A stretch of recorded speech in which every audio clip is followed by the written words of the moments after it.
So, we are going to be studying Masechet Sanhedrin. It is the eve of the election, as I think some of you may be aware of, and very interesting to see what happens tomorrow. I think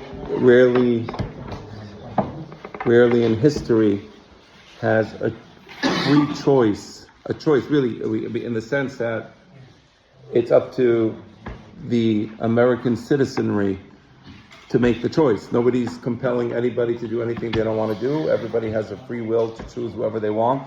Rarely in history has a human state of human beings, citizens, been given such a stark choice. Literally, the differences are just unbelievable.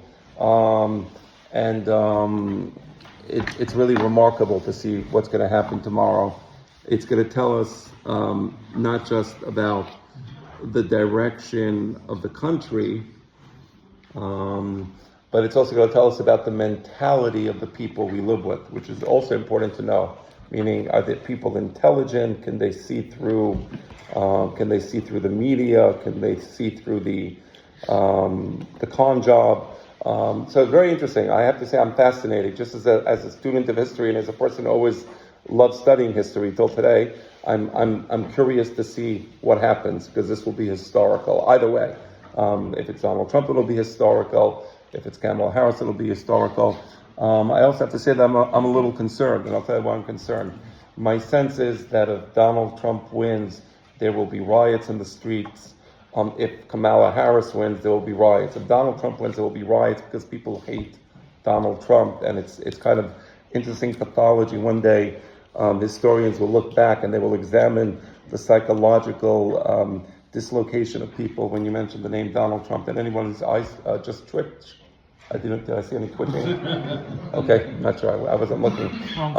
It's fascinating, because over the course of human history, there have been different types of psychological pathologies, mass hysteria, and this is the case of. And you don't have to vote for Donald Trump. You can choose not to vote for Donald Trump and not belong in a psych ward, right? But the thing is, many people who vote against Donald Trump, they belong in a psych ward. So there's going to be rioting in the streets. And if Donald Trump loses, they will be rioting in the streets because people will be convinced that he was supposed to win. So I'm saying, no matter what happens, we're in a very interesting period of time, right? It's just fascinating. And I hope I'm wrong by that. This is one of those things where I totally hope that the election just goes and there's no rioting and everybody just continues with their lives. But I'm a little concerned about what's going to happen.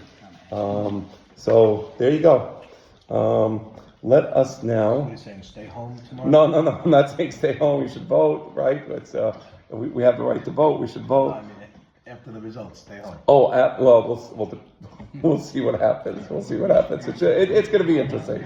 It's going to be, but also for Am Yisrael, it's very interesting, because the state of Israel, the land of Israel, the people of Israel, us, the Jewish people, we also, it's like the decision is so clear. It's almost like, one person very, very pro-Israel, did so much for Israel when he was in office. Do you remember all the time, every presidential candidate would say, if I become president, I will move the embassy to Jerusalem. Every single one said it, from George W. Bush to Bill Clinton to, I think even maybe Obama. Did Obama say it? I'm wondering if he actually said that. He might have been the first one to be, not to say it, right? But everybody said it, and Donald Trump actually did it. So we have to give credit also where credit is due, and it's I think it's a safer bet for Am Yisrael that if he becomes president, he will continue being pro-Israel. I hope. Not a Navi. Okay, so we are on 96b. We were studying about the destruction of the Bet HaMikdash, and today we will be finishing the part regarding the destruction of the Bet HaMikdash, and we will be transitioning to a part that deals with the Mashiach. When is the Mashiach supposed to arrive? So that should be an interesting transition. But let's finish the part about the Bet HaMikdash. So, Amar Ula. Ula makes the following statement. Ammon u'Moab. Shivave b'shed Yerushalayim habu. Ammon and Moab, they are the neighbors of Jerusalem they were bad neighbors. Let me explain to you what happened to Ammon and Moab and the geography. So you have Jerusalem, you have the land of Israel. Let's start with the land of Israel. If you go east of Jerusalem, eventually you get to the Jordan Valley, you get to the Dead Sea, right? And on the other side of the Dead Sea today, you have Jordan. In antiquity, you had Ammon and Moab there. Ammon a little more to the north, Moab more to the south. Those two countries, they are countries that are descendant from Lot. So this week's parasha has Avraham Avinu going with his nephew Lot. They enter Eretz Israel together. And Lot had in next week's parasha, not this Shabbat, the week after, Lot had two children. He was drunk. His daughters took advantage of the fact that he was drunk because they wanted to get pregnant. A rather grotesque story by all estimations. And out came Ammon and Moab from this horrible affair. He didn't know what he was doing, but nevertheless, Ammon and Moab are the children of Lot. And therefore, naturally, Avraham Avinu was wonderful with Lot. Avraham Avinu risked his life to save Lot, because in the days of Avraham Avinu, there was a war, a major world war, between the four kings on one side. The four kings included Babylonia, it included Media, it included the Greeks, and they were attacking four smaller kingdoms. And in one of those kingdoms, one of the smaller kingdoms, it was 4 against 5, 4 large kingdoms against 5 smaller ones. So one of the smaller kingdoms was where Lot lived. Lot lived there, and Avraham Avinu risked his life. For what purpose? To save Lot, to rescue Lot. So there was a sense of disappointment, because when we wanted to enter Israel, Ammon and Moab, they didn't let us pass by their countries. They didn't let us just, the rite of passage so that we can cross into the land of Israel. They stopped us.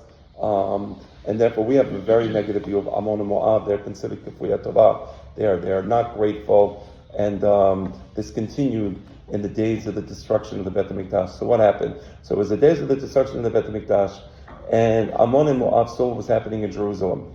And they took advantage of what was happening in Jerusalem, and we'll see what they did. So they were bad neighbors. They heard the Jewish prophets prophesying that the city of Jerusalem will be destroyed. And what did they do? They told Nebuchadnezzar, look, the Jewish prophets are saying that Jerusalem is going to be destroyed. Po v'ta, leave your country and come. It's a golden chance. Amar mistafina delal yavidu likit abdul bikamae.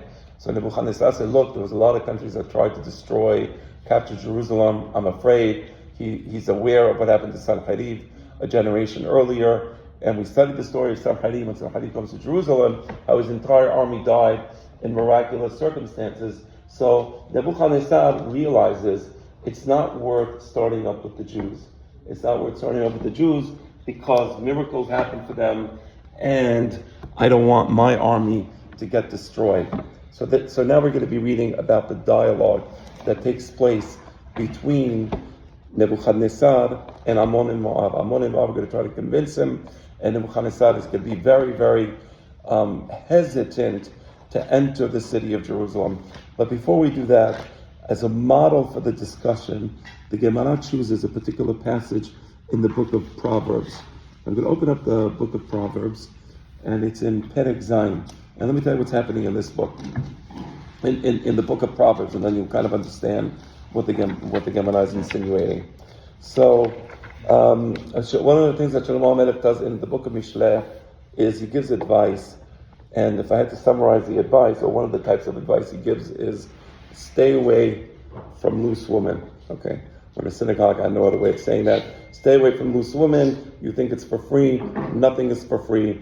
Everything has a price. And one of the examples he uses is, if you stick your hand in fire, don't be surprised that you have third-degree burns on your hands.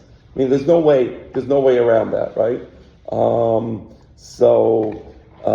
There's a particular passage here, which I'm going to read to you, in the book of Proverbs, in the book of Mishleh, Perek Zayin, and it's talking about a loose woman. She's trying to convince somebody to come visit her, So he says, she's saying, I have everything set up. I have a beautiful clothing, beautiful bedroom, beautiful this, right? Everything's wonderful. And then he says, but hold on. What about your husband, right? So he says, no, don't worry. Ki en ha'ish bebeto. He's not here.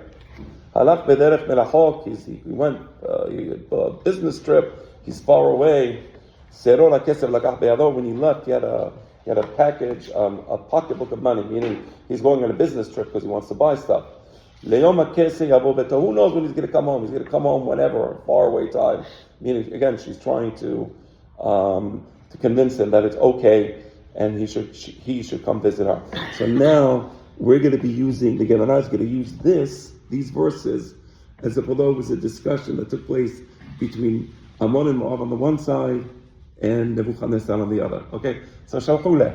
So Ammon and Moab, again, they're trying to convince Nebuchadnezzar, Ki en ha'ish bebeto. You're worried about God? You think that God is going to do a miracle? God left. Bederech merachok. God has gone to a faraway place. Meaning, what they're saying is that, yes, you're right. Usually there's miracles for the Jewish people, but the miracles for the Jewish people have happened as a result of the presence of the Shekinah, but now the Jewish people have sinned so much and so excessively that the Shekinah left the Jewish people. You understand what they're saying? That's the meaning of what they're saying. Then Ishel HaKadosh Baruch Hu, we know that God is referred to as the man, right? Ki en ha'ish bebeto. It means the husband is not there. God is referred to as the man. Shene'emar Adonai ish milchama. God is a person of war. So you're right for being concerned about God, who is a person of war. But in this case, you have no fear. Everything will be fine. Okay. Continuation. Shalach lehu bikrivahu ve'atay. Said, okay, even if God is the Shekinah left, but God is always close to the Jewish people, right? And there's no way that God is going to forsake the covenant with Abraham, Isaac, and Yaakov, right? So maybe the Shekinah is not there, and maybe in the Bet HaMikdash, when the Shekinah was there in the days of Shlomo HaMelech and onwards, there was miracles that took place in the Bet HaMikdash. So those miracles towards the end of the first temple, those miracles stopped. For example, one of the miracles the Gemara Masechet Yoma brings that, for example, the fire of the Mizbeach, the Mizbeach, the altar, always had a fire on it. That was halacha. You always had to put wood and make sure that the fire was burning. So it didn't matter how windy it was in Jerusalem, how many storms were coming by, the smoke coming up from the fire of the Mizbeach would always beat the wind. That's one of the miracles that happened. There's a series of miracles that are described in the Gemara Masechet Yoma. That's one of them. So he was very intelligent. Nebuchadnezzar understood that those miracles are not happening, but he was more intelligent than Ammon and Moab. And he said, okay, the miracles are not there, but God is going to come protect his people. So they continue the verse, this woman trying to convince this gullible man to visit her. She says, you don't have to worry about my husband. Not only is he not home, he went far away. So don't worry that he's going to suddenly jump in and, Shalach lehu. It lehu sadikeh deba'u rachamim maituleh. So he says, look, even if God is far away, there's always going to be tzaddikim among the Jewish people. And these tzaddikim among the Jewish people will call upon God, and God will answer their tefillah, and he will protect the Jewish people. There's a legend that in the days of Bar Kokhba, so Bar Kokhba was a great Jewish general, and Rabbi Akiva was convinced that he was the Mashiach. He was incorrect, of course, he wasn't the Mashiach. That's why the Gemara changes his name from Bar Kokhba to Bar Koziba. That's very good. Koziba means Kazav, Sheker. Okay, listen, he was a general, he lost. We don't fault him. Chazit, he was a horrible, what happened? So the Roman, this is after the destruction. So just give you the timeline, 68 CE.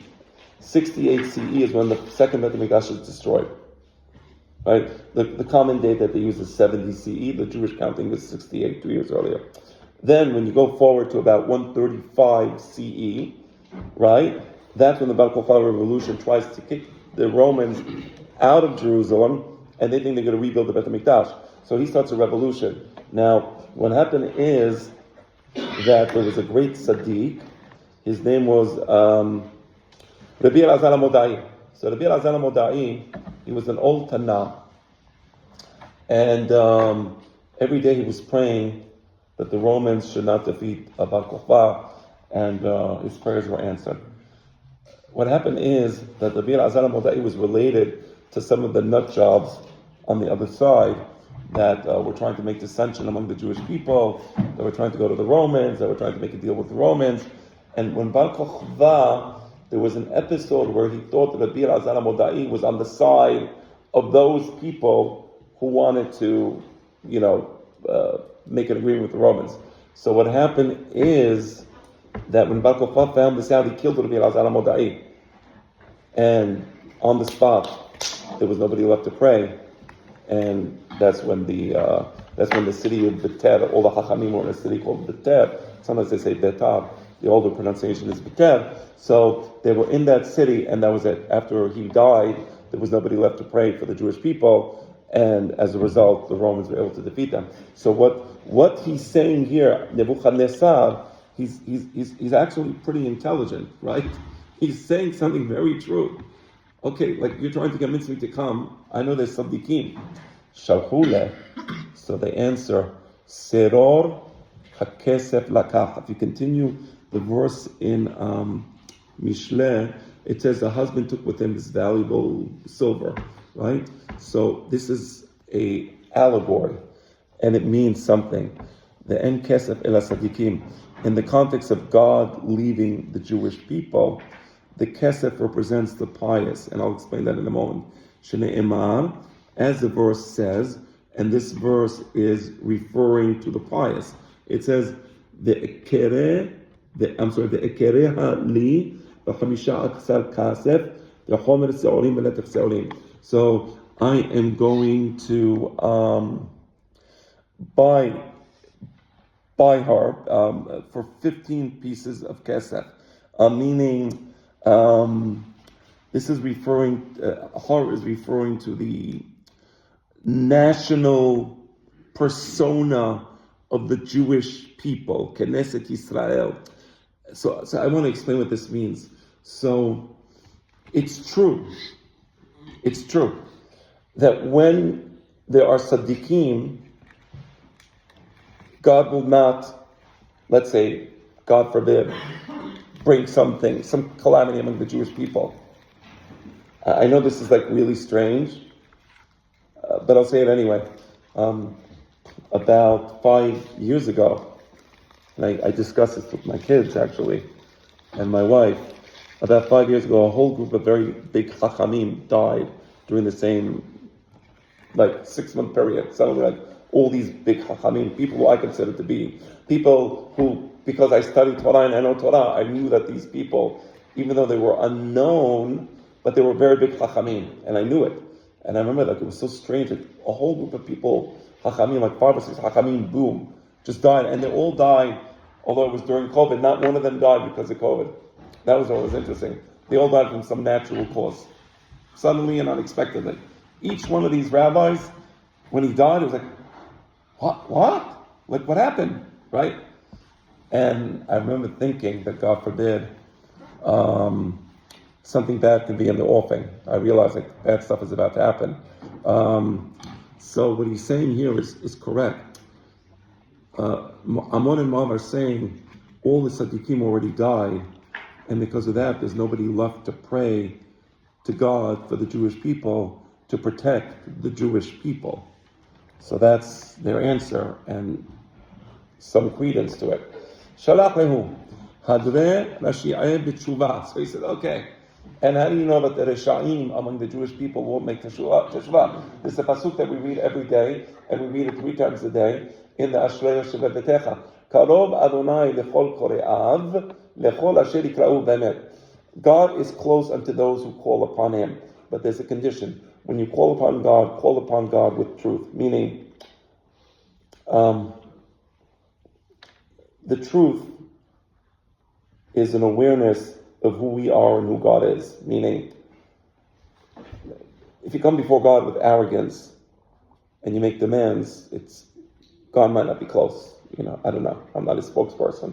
But what this verse is saying is, if you come before God in truth, meaning a certain humility, a certain, right, I would even say a broken heart before God, and then you say, listen, I'm not worthy. I feel a sense of humility. But I'm asking for something even though I'm not worthy, right? That's so a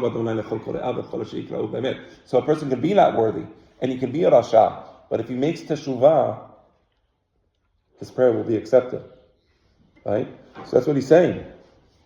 So they can make teshuvah. They're going to pray to me. And God will accept their prayer. So the Ammon and Moab, they're saying, look, you don't have to worry. We know that God already set a time for the Geulah, and there's no way of getting around the designated time that God set for the Geulah, meaning the Geulah is not going to come earlier. On this point, they're incorrect. So again, what are they saying? They're saying there's supposed to be a Geulah for the Jewish people, but the time for the Geulah didn't come. That's what Ammon and Moab is telling Nebuchadnezzar. Again, they're trying to convince him, come, that's it, there's nothing to be worried about. Oh, they might make teshuvah. Yeah, but even if they make teshuvah, the time for the Geulah didn't arrive, and therefore you don't have to be worried. That's incorrect. That's the part where they're incorrect. Meaning, there's 2 dates for the Geulah. Okay, I'll give you the 2. You want to do 2 dates when the Mashiach comes? Mm-hmm. One date is Be'itah. Right. Meaning, whatever that date is. Okay, we'll read about it later on. Like the next 2, yeah. Okay, whatever that date is. So there's different calculations, the book of Daniel. Okay. But then there's also Achishena. The other date of the Geulah is now. Meaning, if the Jewish people actually return to God, the Geulah will happen immediately. Right? There is nothing stopping the Mashiach from coming today, even if today isn't the ultimate date. Right? We can bring the Mashiach earlier. The Mashiach won't come later, but he might come earlier. You understand the point? So on this thing, what they just told him, that, oh no, there's a date for the Geulah. Yeah, there is a date for the Geulah. But the Mashiach can come before that date. Anyway, as the wife tells this young gullible sucker who was thinking about visiting her, everything's going to be fine, no diseases, no viruses, you're just fine, it'll be just lovely, right? No consequences, no psychological issues later on. So, so she's telling him, don't worry, he's not going to come early, it's going to come at the designated time. So Nebuchadnezzar, it's his instinct is telling him, I shouldn't do this. And he says, look, it's winter now. I can't come in the winter. There's rain, there's snow. I can't do this. So again, Nebuchadnezzar is being very reluctant. He doesn't want to do it. He feels the time is not right. Shakule. Ta ashina tetura. I'm sorry, hold on one second. You have to turn the page at this point? Or you're still on the same page? Oh yeah, it is the same page. My mistake. Okay. Shalchule ta ashina detura shinamar shalchu kar moshel. Let me read this correctly. Give me a moment. Hold on. Yeah. Here it is. Shilchu kar moshel eres misela midbara elhar bat Sion. So they're saying, listen, you can come now. Right now, you can come to the peaks of the mountain, and from the peaks of the mountain, you're not going to be stopped. Nothing will stop you. Not the weather, not the people. You just go to the peaks of the mountains, and everything will be great for you. From there, you will attack Bat Sion. You will attack the city of Jerusalem. Shahule I atena let leduchta diativ nabe. So now he says, okay, but if I go there, I'm not going to have any space for my soldiers. I have a huge army. Where is the army going to stay while we're there? And then he says something bizarre. I'm going to read to you what he says, and then I'm going to tell you what I think it means.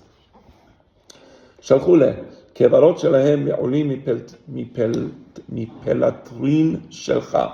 They said, you're worried about a place for your army. No place, there's no problem. Their graves are better than your palace.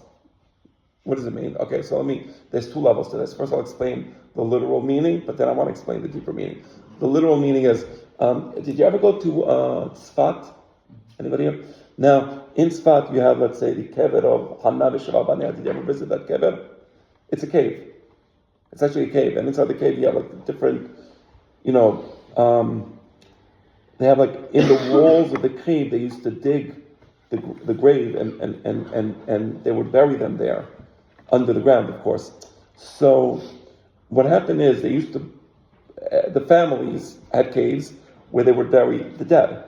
So it's not like today where it's an outdoor area and you have tombstones and it's just basically grass, and back then it was caves. So he's saying, you're going to excavate the caves of the Jewish people, and you're going to use those caves as shelter for your soldiers.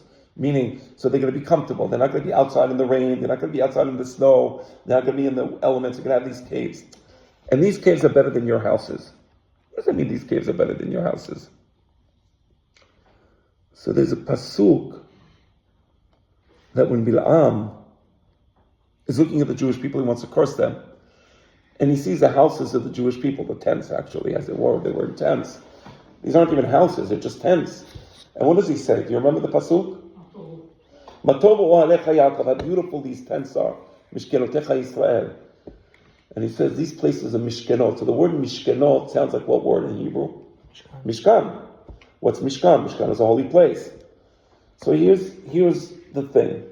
Because Am Yisrael, because we have holy laws, right? Our houses are not like the houses of the Goyim. Right?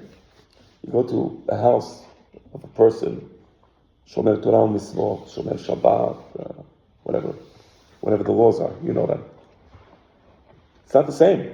There's a certain feeling in these houses, and the Goyim feel it. You know how many Goyim? It's like I have Goyim who want to, like I work in they want to come over for Shabbos. They heard about Shabbos in the Jewish house. What's the big deal? Just dinner. I mean, what? You never had dinner before? Like we need to experience. Like, I don't know. Go get a good steak. Go get wine. Sit down with the people you like and sit down and have it. I'm not against that. I mean, I'm going to have somebody coming over for you. It doesn't matter. But the point I'm saying, what are they looking for? What do we have that they don't have? But it's the thing. You want to have Shabbos in the Jew, we heard the Shabbos dinner in the Jewish house. What did you hear? Food? You don't have food? Like, yeah, food. You have more food than us. You have much more choices. You can get all these things that we can't even get. We have to be kosher, right? This and that, right? The company. Right? The company and the discussions are different. You actually have deep discussions. Usually when people get together just for a dinner, they discuss nonsense. But here we actually have deeper thoughts right at the table. Right. And part of those discussions and part of those deeper thoughts is the environment that's conducive to that. Right? So when you have that beautiful environment, and there's a certain love between the husband, the wife, the children, the laws of Am Yisrael, they're conducive to a higher level of humanity. Right? So you're right, exactly. And they feel it. So they want it. Like we're there singing. You ever see a goy sing? I mean, unless they're stone drunk, whatever. Like, no, really. I'm like, where did you see them singing? Like we're sitting down, singing Shabbat songs. Everybody's exchanging ideas. What did you learn in school? Perashat Shavua. What do I think? What do you think? Right? It's beautiful. So what they're saying is that when they say the caves, a Jewish cave where they bury their dead is more enjoyable than your most beautiful palace. There's certain truth to it, right? Certain truth to it. All right. So he agrees.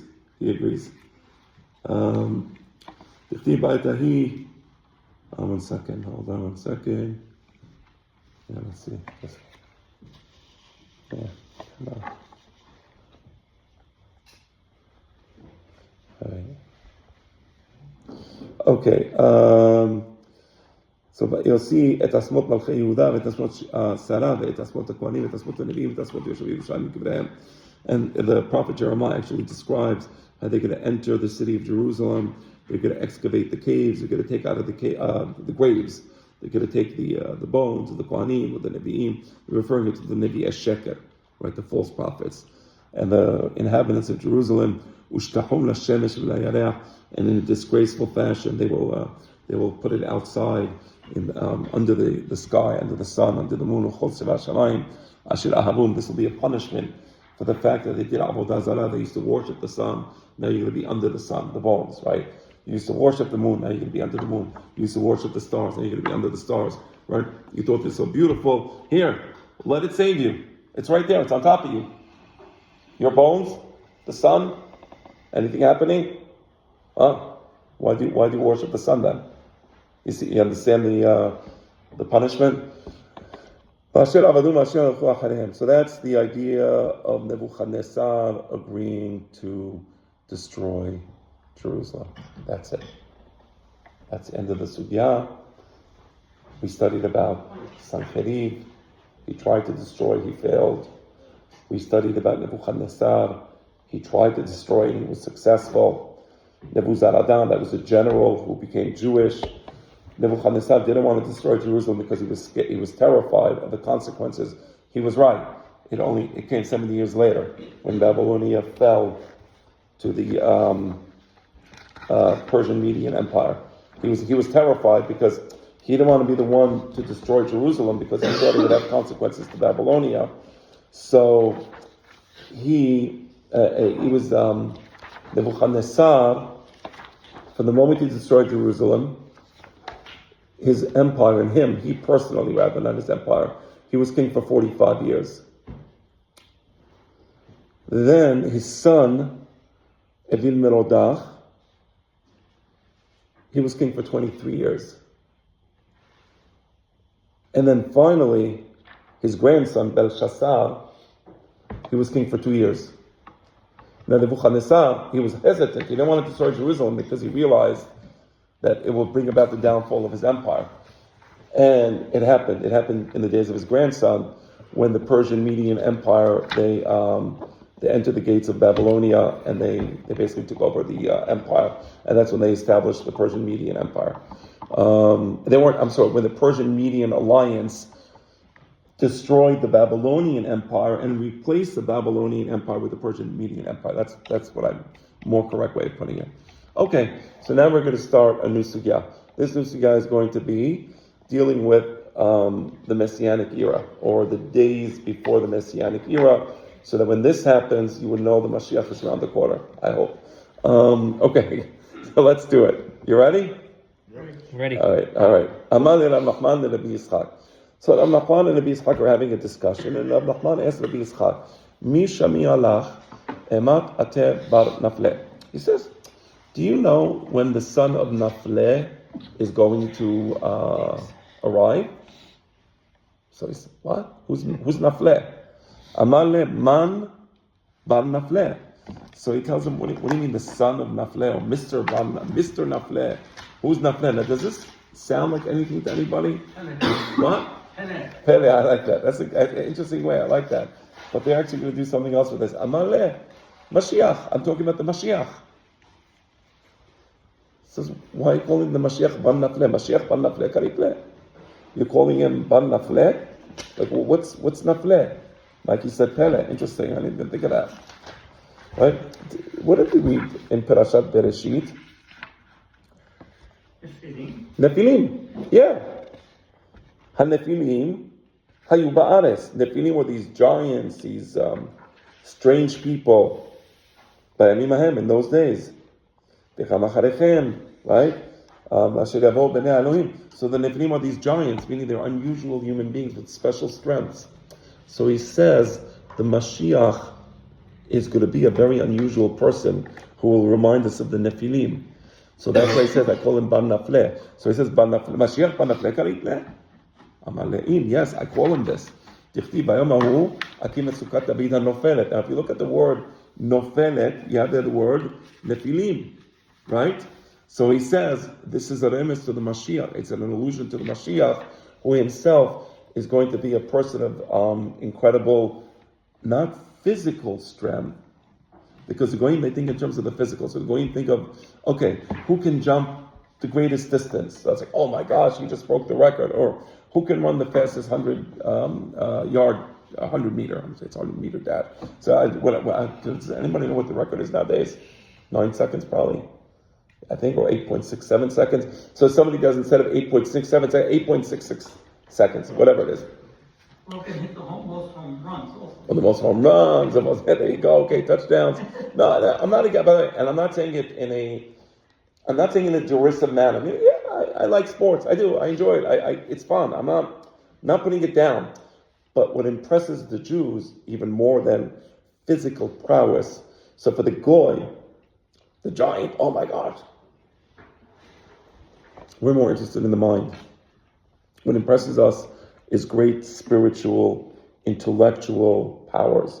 That's where we become very in awe, right? So if we had an Olympics, we'd have things that have to do with, I don't know, who can study the most Mishnah, who can remember this, who can do that, who can analyze the Gemara, I don't know, whatever they'll do in Yemot Mashiach, I can't even imagine it, right? So we refer to him as a Nafil in the sense that he's going to be a person of unbelievable strength in the Jewish sense of strength, right? So now to answer the original question was, how do we know when the Mashiach is going to come? So he says, I have a tradition from Rabbi Yochanan, and the tradition is as follows. Dor sheben David Babo, in the generation that David HaMelech is going to be coming, Talmidei Chachamim mitma'atim, real Torah scholars will become less. The Hashe'ar and the other people, Enehem kalot be'agon, other people, their eyes will be filled with sadness, v'anacha, and sorrow, v'sarat rabot, and there'll be a tremendous amount of tragedies happening, ugzerot kashot, mitchachot, and there's going to be terrible rules, meaning the governments that are going to be making rules are going to be making horrible rules.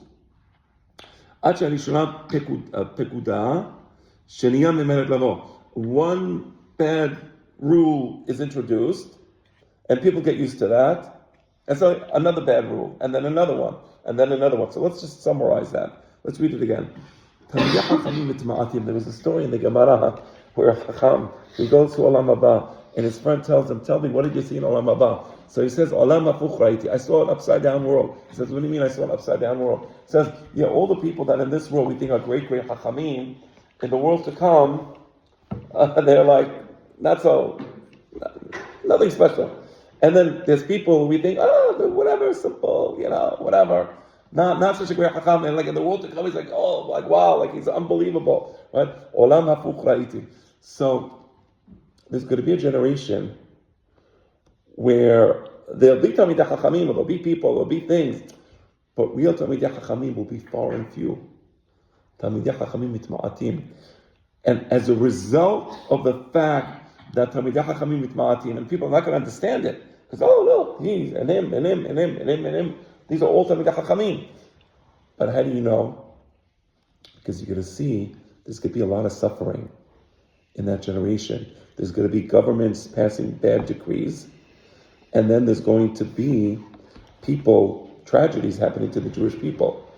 So then you're going to know that there's not a lot of Talmidei Chachamim, because if there was a lot of Talmidei Chachamim, then this wouldn't be happening, right? Because the Jewish people merit from the Talmidei Chachamim? Right, meaning because when there's real Talmidei Chachamim, let me explain to you the way this works.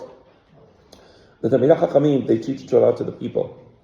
When you have genuine Talmidei Chachamim teaching Torah to the people become better. And when the people become better, they don't deserve tragedies. Meaning it's not in the sense that you meant it. Mm-hmm. It's in a different sense. If we're going to be cloistered like in the Middle Ages, the Christian model was, and in Christianity the model always was, you have the priests, you have the people in the monasteries, they're holy, and then the rest of the people, they merit salvation by virtue of being part of the Corpus Christi. How do you become part of the Corpus Christi? You make a donation to the church, whatever. You eat the Eucharist and through whatever ceremony. So you merit salvation not by virtue of your actions, but by virtue of your connection to the church. The Jewish model, or rather, the Jewish concept, it rejects that model. The Jewish concept is a little different. We believe every person has to be holy. Kadosh, you'll be a kingdom of priests. The nation will be holy. So what happens is, what we do need to teach is Torah. And when they teach Torah properly, and the people, they understand the Torah, they become better. They become holy. And then you don't need tragedies. You see the difference between the two models? It's a subtle difference, but it's important to understand that difference. Yeah? By the way, there's a big fight in Israel now. I don't have to tell you, you probably know about it, between rabbis, Latino rabbis, like the son of Haram Mordechai. We just gave a class 2 days ago. Actually, a beautiful class. Harav Shemuel Eliyahu, he's a very intelligent person. I really have to say that. The son of Haram Mordechai, one of his sons is the chief rabbi of Tzfat. Also a lovely person as well. So he gave a class, a very intelligent class, and he was explaining how this whole model of people not serving in the army because they feel they're holier than everyone else. He was speaking very beautifully, not in a derisive manner, not in a critical manner. It was really in a very beautiful way he expressed himself. But he said the real Jewish model is to fulfill the Torah and for the Chachamim to be out with the people, influencing the people in a day-to-day basis, rather than cloistered behind the walls of the yeshiva. So that's the idea here. Okay, let's continue. Oh, actually, it's 9:15. Any questions? If you have questions, I'm willing to answer them. But we have the next class is going to be talking about the 7 years before the Mashiach comes, right? And because there's going to be certain things happening during these 7 years. So we'll see what it is. So, but I have a question. Yes, sir. Please. You said that there's the date for Mashiach, or it could come earlier. But there's a process for Mashiach happening. How can it come earlier if the process didn't? No, so we can trigger the process. In other words, you're right, and we're going to talk. And by the way, what you're saying is so true because we're going to see about the 7 years, the 7-year process. Yes, sir. I wanted to understand a little bit. I know we're going to get into the 7 Yeah. years, but I'm just curious that, given in light of today's current events, is there a way that we can attribute certain current events to say that we can see those 7 years coming very quickly because of what's happening? So I think a good argument can be made, but I also want to be careful because sometimes we get ahead of ourselves, me, you, all of us, and we might say, oh wow, is this it? So what you're going to see in the Gemara is going to say, but it has to be perfectly, it's going to give year 1, year 2, year 3, and the events have to be aligned according to the sabbatical cycle. And that's the key. That's the key to understanding that this is a real thing. But we'll see it. We'll see it next week. All right. All right? Thank you so much. Rabbi Hananya?